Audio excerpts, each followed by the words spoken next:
I wonder, can it be that one would be cis black and trans black? That there is actually a different category of blackness despite one's parentage. Is that possible? That is what passes as an intellectual over on MSNBC, Melissa Harris Perry, saying, is it possible Rachel Dolezal, the former president of the NAACP in Spokane, Washington, is in fact black, even though she's obviously white. CNN's Don Lemon chimed in. It's just one more thing that you know that white people can do that black people can't. They say, hey, listen, I choose to be black, and so I'm going to be black now. You know, I don't know of many African Americans now who can say, you know what, I'm going to choose to be white. Oh, is it me, or is Don Lemon saying that Rachel Dolezal used her white privilege to be black? I can't sort this out, but you know who can, Dr. Walter Williams.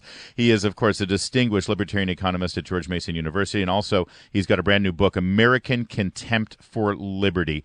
Walter Williams, you must have been sitting back and really fascinated by the events of the last 5 days. Why don't you just... Yes, I have been.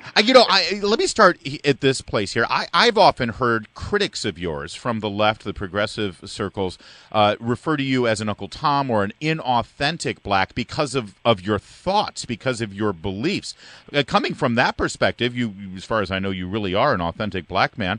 What do you think of the people on the left who are embracing this woman who is not black, but because she believes the right things, you know, who were they to judge? Well, I think we're increasingly reaching a point in our society where reality is optional, and you are what you say you are. Trans reality, I like it. Yeah, there we go. And you know, matter of fact, you know, I have some sympathy for them for the lady because you know, Senator Elizabeth Warren, she said that she was Cherokee. Right. Well, and it was to gain an advantage, wasn't it? That's right. Now, so here's the problem. Since in our society, political rights and educational opportunities and economic status are determined by the group in which an individual belongs, we need to do something like South Africa did during its apartheid era, where it has the Population Registry Act of 1950, and it has the Office for Racial Classification.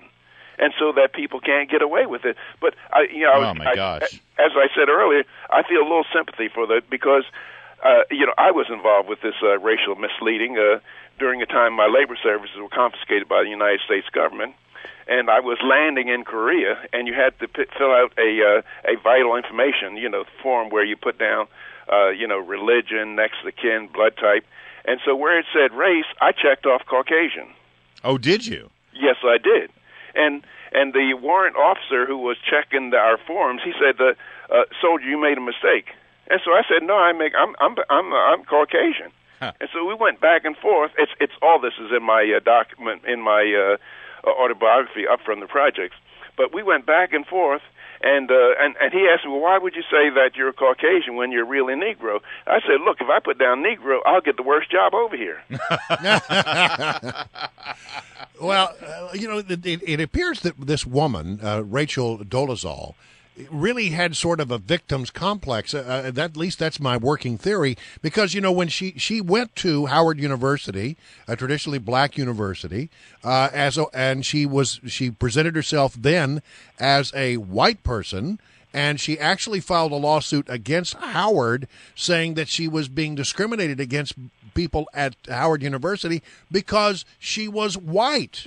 And then later she decides, well, I'm going to become black. You can't beat them, Joy. And I'm going to, then complain about the fact that I am being discriminated against because I am black. Well, see, that's the point I'm making. You are, matter of fact, that's my column for next week. My syndicated column. You are what you say you are. Look, it's just not with race. It's people with born with XX chromosomes. They claim that they're male. People are born with XY chromosomes that make them really a male. They say they're female. And who's this Kate? What's that lady? Caitlyn Jenner. That would be Caitlyn Jenner, the athlete formerly known as Bruce. Yeah, well, he was born with XY chromosomes, and now he says that I'm female. I'm what I am. You know, I'm what I say I am. Yeah. So I mean, given that, I mean, is this? Listen, I think conservatives and critics of the direction that the culture has been going are sort of having a good time sitting back and watching this transpire. But is that the appropriate stance to take? Or is this now the time to jump in and say, all right, all this identity politics that permeates our society right now and people taking advantage of that, is it now a good time to actually sort of engage in this conversation and say what really makes a black person or a white person a white person, or can none of this matter and can we just please be Americans? That's where we need to go. That's definitely where we need to go. But as long as we play these racial identity games, we're going to find the kind of happenings that you find with this Washington lady. What is it, Dolezal? And it is. It's Rachel Dolezal. But what's yes. Isn't it true that the reason why this is a big deal is because she was the president of the NAACP, because she was an outspoken activist on behalf of black causes? If she had pretended to be black and then got a job in the federal government through an affirmative action program, then what would the response be? Well, I don't know. She might have gotten away with it. She might have gotten away with it. Well, and if we are, I mean, as Melissa Harris Perry says, who are we to say? Maybe she could, in fact, be trans black or whatever that means. If that's a thing, does that then open up an entire can of worms over racial preferences? Oh, yes, it does. As a matter of fact, people have tried there was a case a number of years ago where two brothers up in Boston, to take advantage of affirmative action in the in hiring in the fire department, they said that they were black. Uh-huh.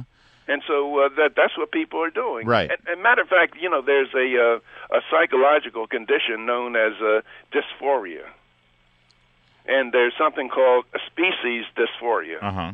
And species dysphoria is a condition where people think that they are animals trapped in a human body. Oh, really? Yeah.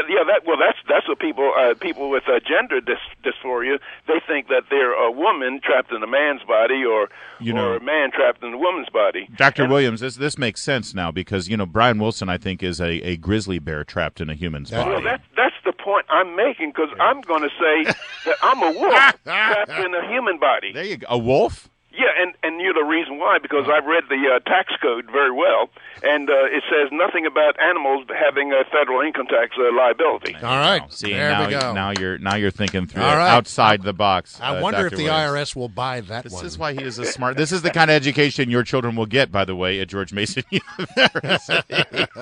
Well, only partly. Listen, this really is. I think it's one of the most important stories of the year. Actually, we do have fun with it, and it's worthy of ridicule. But it explodes every aspect of identity culture and identity politics in our country, and it's fascinating to watch. I'm so glad you're engaged in it, Dr. Walter Williams. Well, thank you very much. His book, by the way, American Contempt for Liberty, like all of his books, is a must-read. Yeah. And send your kids to George Mason University so they can sort of, glean off of That's Dr. right. Williams. Make sure they take economics. But they got to take economics. Bask in the wisdom of Walter Williams. Is there any department that you would like them to avoid over at George Mason? Well, the Women's Studies Department. There we go. All right. Thank you for that. I just wanted to get you on record. All right. Thank you, Dr. Walter Williams. Always good to have you. Okay. Isn't it great that he's local? He's our guy. The dean's on line one. Yeah, exactly.